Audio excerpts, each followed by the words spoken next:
بسم الله الرحمن الرحيم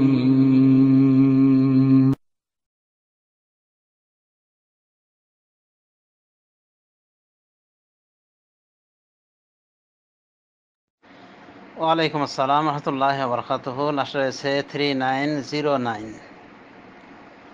বোন, আপনি জানতে চেয়েছেন কত বছর বয়সে বাচ্চাদেরকে ধর্মীয় শিক্ষা দিতে হবে, জান্নাত জাহান্নাম বিষয়ে সতর্ক করতে হবে, ইসলামে গাইড দিতে হবে কত বছর বয়সে? এর কি কোনো সীমা সংখ্যা ইসলামের শরীয়তে এসেছে কি আসেনি, এই বিষয়ে জানতে চেয়েছেন। উত্তর হলো অবিল্লাহি তৌফিক। রাসূলুল্লাহ সাল্লাল্লাহু আলাইহি ওয়াসাল্লাম তিনি বলেন, মুরু আবনাআকুম বিস-সালাতি মুরু আওলাদাকুম বিস-সালাতি ওয়া হুম আবনাউ সাব'i সিনিন ওয়াদরিবুহুম আলাইহা ওয়া হুম আবনাউ 10 সিনিন। তোমরা তোমাদের সন্তানদেরকে সালাতের নির্দেশ করো যখন তাদের বয়স হবে 7, আর তাদেরকে এই সালাতের উপর প্রহার করো যখন তাদের বয়স হবে 10। সুনান আবু দাউদের হাদিস, মুসনাদ আহমদের হাদিস।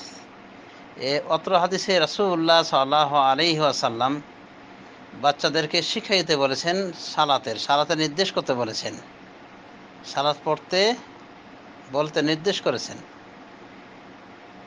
7 বছর বয়সে, এবং 10 বছর হয়ে গেলে পিটিয়ে তাদেরকে সালাত আদায় করতে বাধ্য করতে বলেছেন। এবং আরেকটি কথা বলেছেন যে ওয়াফাররিকু বাইনাহুম ফিল মাদাজি, তাদের বিছানায় পৃথকই করে দাও, তাদের বিছানায় কি করো, পার্থক্য করে দাও, অর্থাৎ পৃথক করে দাও তাদেরকে তাদের বিছানায়। তার মানে তারা প্রত্যেকেই যার যার বিছানায় শুইবে, এক বিছানায় শুয়ে থাকবে না। বিশেষ করে ছেলে মেয়ে একাকার হয়ে থাকবে না 10 বছর বয়সের পর। তো এই হাদিস থেকে ওলামায়ে দ্বীন প্রমাণ গ্রহণ করেছেন এই মর্মে যে বাচ্চাদেরকে শিক্ষা দেওয়ার বয়স হলো 7, মানে 7 বছর থেকে তাদেরকে শিক্ষা দেওয়া শুরু হবে। এই বয়সে তাদের বোধগম্য হবে, ধর্মীয় শিক্ষা হোক আর যে কোনো শিক্ষা হোক। আর 10 বছর বয়সে ধর্মীয় শিক্ষাকে বাধ্যতামূলক করে দিতে হবে। তো পিতামাতার দায়িত্ব এই হাদিস থেকে ফুটে ওঠে যে তারা কত বছর বয়সে সন্তানকে ধর্মীয় শিক্ষা দেয়া শুরু করবে। তো 7 বছর বয়সে নির্দেশ করতে বলছেন রাসূলুল্লাহ সাল্লাল্লাহু আলাইহি ওয়াসাল্লাম। তিনি বলছেন সন্তানদেরকে 7 বছর বয়সে নামাজ পড়া নির্দেশ করো। তো 7 বছর বয়সে নামাজের যেহেতু নির্দেশ করা হয়েছে, অতএব এটাই বলা যায় যে শিক্ষার বয়স। সুতরাং এই বয়সে কোনো সন্তান উপনীত হলে আর দেরি নাই, তাকে শিক্ষা দিতে হবে ধর্মের শিক্ষা। এবং এর কম বয়সে যদি শেখানো যায় তো ভালো কথা, কিন্তু কোনো প্রকার প্রেশার দেওয়া যাবে না এই বয়সে। আর টর্চারি করে পড়ানো, মায়ের মাধ্যমে পড়ানো, এটা আসলে ঠিক নয়। একান্ত যদি প্রয়োজন দেখা দেয় তাহলে সেটা 10 বছরের পর হবে, একেবারে পুরাপুরি টোটাল 10 বছর যখন হবে তখন তাদেরকে প্রহার করা যেতে পারে। তো এটাই হলো পিতামাতার দায়িত্ব যে সন্তানের বয়স 7 হওয়ার সাথে সাথে সন্তানকে ধর্মীয় কাজের নির্দেশ করবে, ধর্মীয় শিক্ষায় শিক্ষিত করবে, ধর্মীয় বিষয়গুলি শেখাবে, বেসিক নলেজ, জান্নাত জাহান্নামের বিষয়ে সতর্ক করবে, এবং এই হায়াতে দুনিয়া তথা দুনিয়াবী জীবনের উদাহরণ পেশ করবে তাদেরকে, যে এটা ক্ষণস্থায়ী জীবন, প্রকৃত জীবন হলো আখিরাতের জীবন। এগুলি তাদেরকে বোঝানোর চেষ্টা করবে, অর্থাৎ তাদেরকে দুনিয়া বিমুখ করার চেষ্টা করবে এবং আখিরাতমুখী করার চেষ্টা করবে এই বয়সে, অর্থাৎ 7 বছর বয়সে বা 7 বছরের কিছু আগ থেকে নিয়ে। একজন সাহাবীর সন্ধান পাওয়া যায় যে সাহাবী অন্যান্য সাহাবাদের ইমামতি করেছিলেন, তখন তার বয়স ছিল 6 বা 7। তাহলে দেখা যাচ্ছে 6 বা 7 বছর বয়সেও কোরআনের তালিম দেওয়া যেতে পারে। অতএব যদি ব্রেনে ক্যাচ করে তাহলে 6-7 5-6 বছরও তাদেরকে তালিম দেওয়া যেতে পারে। তবে ওলামায়ে দ্বীন বলেন যে তাদের বোধগম্য হয় সাধারণত 7 বছর বয়সে বা 7 বছরের কিছু আগে।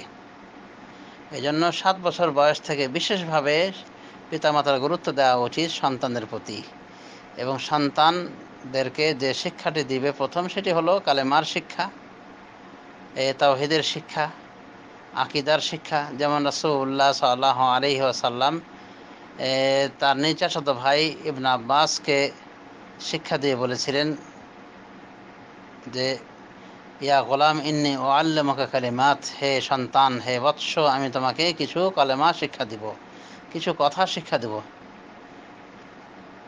ইহফাজিল্লাহ ইয়াহফাজক, তুমি আল্লাহর হেফাজত করবে, আল্লাহ তোমার হেফাজত করবেন।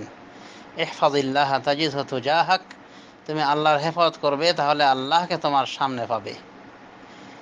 এরপর বলছেন ওয়াইদা সালতা ফাসআলিল্লাহ, যখন তুমি চাইবে আল্লাহর কাছে চাইবে। ওয়াইদা স্তানতা ফাস্তাইন বিল্লাহ, এবং যখন সাহায্য চাইবে তখন আল্লাহর কাছেই সাহায্য চাইবে। এরপর তাকে বলেছিলেন ওয়ালাম আন্নাল উম্মাতা লাউ ইজতামাআত আলা ইয়ানফাউকা বিশাইইন লাম ইয়ানফাউকা ইল্লা বিশাইইন কাতাবাহু আল্লাহু লাক, মনে রাখবে যদি পুরা জাতি তোমার উপকারের জন্য একত্রিত হয় তবুও তারা তোমার উপকার করতে পারবে না, একমাত্র অতটুকু পারো যতটুকু আল্লাহ তোমার জন্য লিখে দিয়েছেন।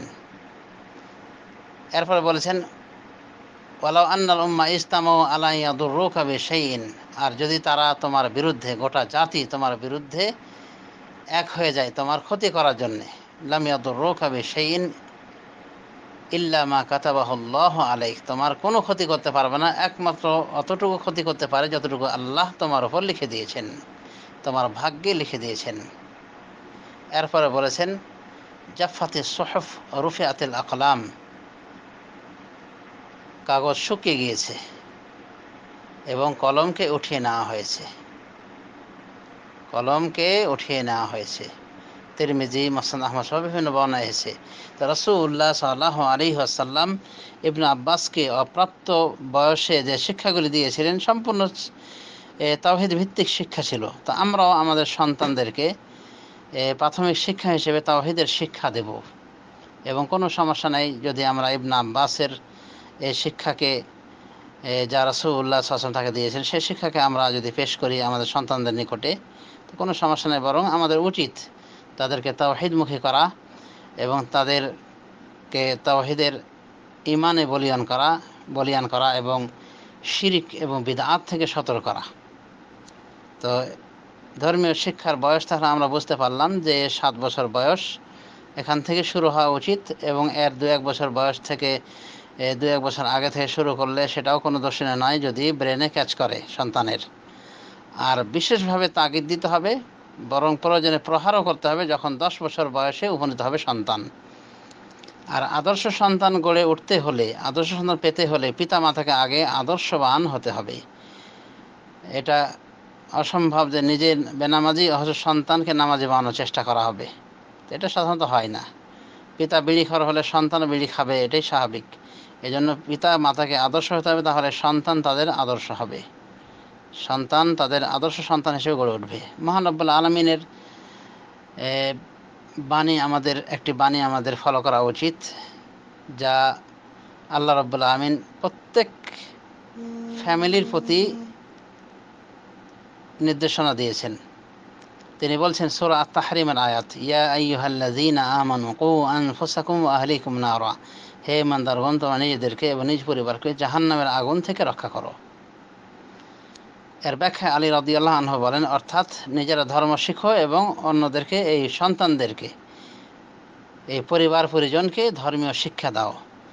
অতএব এটা প্রত্যেক পরিবারের ওয়ানার যারা দায়িত্বশীল তাদের দায়িত্ব যে নিজ সন্তান থেকে ধর্মীয় শিক্ষা দিবি। আর যদি পিতামাতা অভিভাবকের এটাই দায়িত্ব থাকে সন্তানের লালন পালন, শুধু কীভাবে খাওয়াবে, কীভাবে পড়াবে, কীভাবে তার জন্য ঘর সংসার করে দিবে, আয় উন্নতি করে দিবে, তাহলে তো এটা পশুর থেকে আর বেশি কিছু করা হলো না। একটা পশু ও সন্তানের জন্য ঘরের ব্যবস্থা করে, খাওয়ার ব্যবস্থা করে। অতএব অবশ্যই পশু থেকে মানুষ অনেক ঊর্ধ্বে।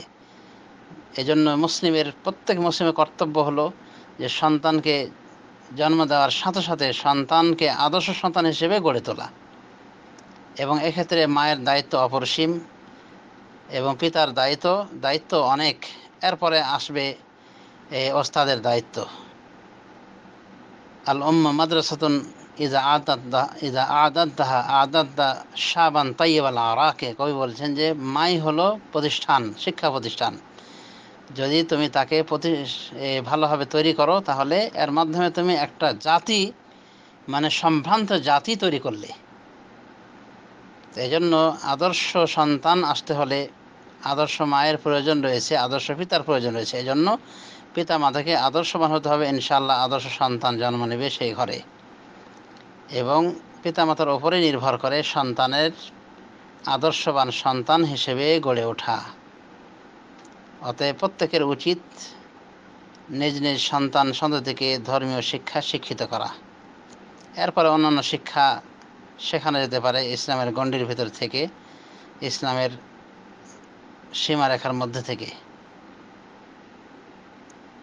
আল্লাহ রাব্বুল আমিন আমাদেরকে সঠিক বোঝার তৌফিক দান করুন।